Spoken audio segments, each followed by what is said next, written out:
ከ7 ዓመት በፊት በአገራችን የተጀመረው የለውጥ ተከትሎ ክቡር የኢፌዴሪ ጠቅላይ ሚኒስትር የአረንጓዴ ልማትን ለማጠናከር ካላቸው ሰፊ ራዕይ ከመነጨው ሐሳብ በተጀመረውና የሀገራችን የአረንጓዴ ልማት አካል በሆነው የአረንጓዴ አሻራ መርሃ ግብር በተከናወነው የዛፍ ተከላ ዘመቻ በርካታ የተራቆቱ ቦታዎችና እጅግ በረሃማ የነበሩ ገላጣ መሬቶች በዛፍ በመሸፈናቸው ተዛብቶ የነበረው የተፈጥሮ አየር ስነ ምህዳር ወደ ነበረበት ሁኔታ እየተመለሰ እንዲሁም በየስፍራው ቀደም ሲል የነበረው የአፈር መሸርሸር እየቀነሰ ይገኛል። ከዚህ ባሻገር የአረንጓዴ አሻራ የዛፍ ተከላ ዘመቻ የተፈጥሮ የአየር ሚዛንን ከመጠበቅ ባሻገር አገራችን እየተጓዘችበት ላለው የኢንዱስትሪ መር ኢኮኖሚ በቀጥታም ሆነ በተዘዋዋሪ እጅግ ከፍተኛ አስተዋጽኦ ሊያበረክት የሚችል በመሆኑ ካሁን በኋላ በክልላችን የሚካሄዱ የአረንጓዴ አሻራ ዛፍ ተከላ መርሃ ግብሮች ከደን ዛፎች በተጨማሪ እንደየአካባቢ ተስማሚ የአየር ሁኔታ ለምግብና ለኢንዱስትሪ ግብዓት ሊሆኑ የሚችሉ እንደ ዋንዛ፣ ቀረሮ፣ ቀርካ፣ ማንጎ፣ ሞሪንጋ ወይም ሽፈራው፣ ዘይቱና፣ አቮካዶ፣ ሙዝ፣ ብርቱካን፣ ፓፓያ፣ ሌሎች የአካባቢውም የትምሪን ወይም የሮቃ ዛፍ፣ የወዶ ዛፍ ጠቀሜታ ያላቸው እጽዋት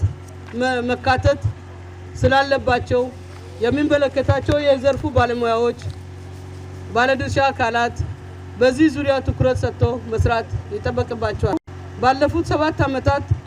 በአረንጓዴ አሻራ ኢኒሼቲቭ መርሃ ግብር የክልላችን አፈጻጸም ሲታይ አበረታች ተግባር የተከናወኑ ሲሆን አረንጓዴ አሻራ መርሃ ግብር አካል በሆነውና ተስፋ እንትክል በሚል መሪ ቃል በዚህ ክረምት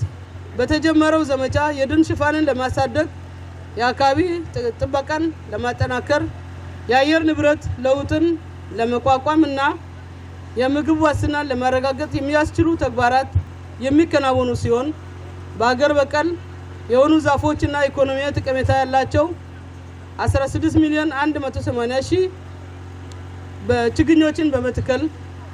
9,472 ሄክታር መሬት ለመሸፈን ታቅዷል። በሌላ በኩል በዛሬው ዕለት እየተካሄደ ባለው የአንድ ጀንበር ችግኝ ተከላ ዘመቻ የዚህ ክረምት አረንጓዴ አሻራ መርሃ ግብር አካል ሲሆን በዚህ የዘመቻ የተበላሹ መሬቶችን በማስተካከል የአፈር ለምነትን መጨመር የውሃ ሀብታችንን ከመጠበቅ አኳያ እየተደረገ ያለውን ጥረት ውጤታማ ለማድረግ እንዲሁም የአየር ንብረት ለውጥን በመከላከል እና የግብርና ምርታማነትን ኢኮኖሚያዊ ለማጎልበት አስተዋጽኦ ያላቸው የፍራፍሬ ዛፎች በስፋት የሚተከሉ ይሆናል። የፍቅርን የአንድነትን እና የሁለንተናዊ ብልጽግናን ተስፋ የምንተክልበትን እንዲሁም በይቻላል መንፈስ በአንድነት ተያይዘን ከቆም በአጭር ጊዜ ውስጥ የክልላችንን ማህበራዊ ኢኮኖሚያዊ ገጽታ መቀየር የምንችልበትን ተስፋ ጭምር የምንተክልበት በመሆኑ በክልሉ በሁሉም አካባቢዎች የሚገኙ መላው ህዝባችን ባለው ሙሉ አቅም በመረባረብ በዚህ የዘመቻ አሻራውን እንዲያሳርፍ ካደራ ጭምር ጥሪዬን አስተላልፋለሁ።